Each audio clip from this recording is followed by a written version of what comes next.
இன்றைக்கி எங்கள் ஊரில் நல்ல மழை பெஞ்சோடனே எல்லோரும் சமைக்க மாட்டோன்னு சொல்லி கையை விரிச்சிட்டாங்க. சரி நம்ம எதாவது பண்ணோன்னு சொல்லி களத்தில் இறங்கியாச்சு. இன்றைக்கி நம்ம தான் சமையலுக்கு என்னென்ன தேவை, அதாவது என்ன சமைக்க போகிறோன்னா சப்பாத்தி கூட சைடிஷு.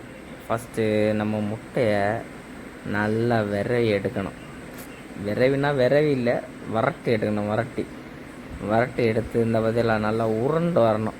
அந்த பதத்துக்கு வந்தோடனே ஒரு பிளேட்டில் எடுத்து ஒதுக்கி வச்சிடணும். நம்ம அதே சட்டியை நம்ம திரும்ப கழுவணும். பற்றிலாம் கழுவும் கஷ்டம்.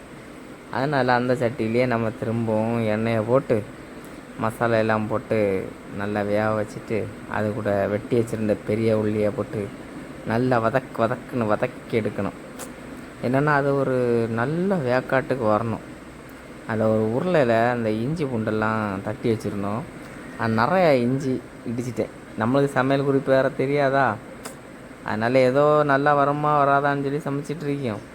கொஞ்சம் மஞ்சப்பொடி அள்ளி போட்டுறாதுங்க, கிள்ளி போடுங்க. அதை மாதிரி வெயில் காலம் வேறு, அந்த டைமில் மழை பெஞ்சிருக்கு. ஓகே, அந்த கலருக்காண்டி தான் அந்த காஷ்மீரி சில்லி அந்த போடுவாங்க, அதை போட்டோம். அப்புறம் கொஞ்சம் தண்ணியை சேர்த்துட்டு முட்டையை போட்டு கிண்டி கிளறி எடுத்தோம்னா டேஸ்ட் எப்படி இருக்குன்னு தெரில, சாப்பிட்டு பார்த்தா தான் தெரியும். சரி சாப்பிட்டு பார்ப்போன்னு சொல்லிவிட்டு ரெண்டாவது எல்லாம் சமைச்சு முடிச்சுட்டு சாப்பிட்டு பார்க்க நல்லா தான் இருந்து. மறக்காமல் கொஞ்சம் நேரம் சிம்மில் வச்சு வேக வச்சுருங்க. அது மாதிரி மறக்காமல் எல்லாரும் சேனலை சப்ஸ்கிரைப் பண்ணிடுங்கோ. ஏன்னா நம்ம இன்னும் காமெடி வீடியோ எல்லாம் ரீல்ஸில் போடுவோம்.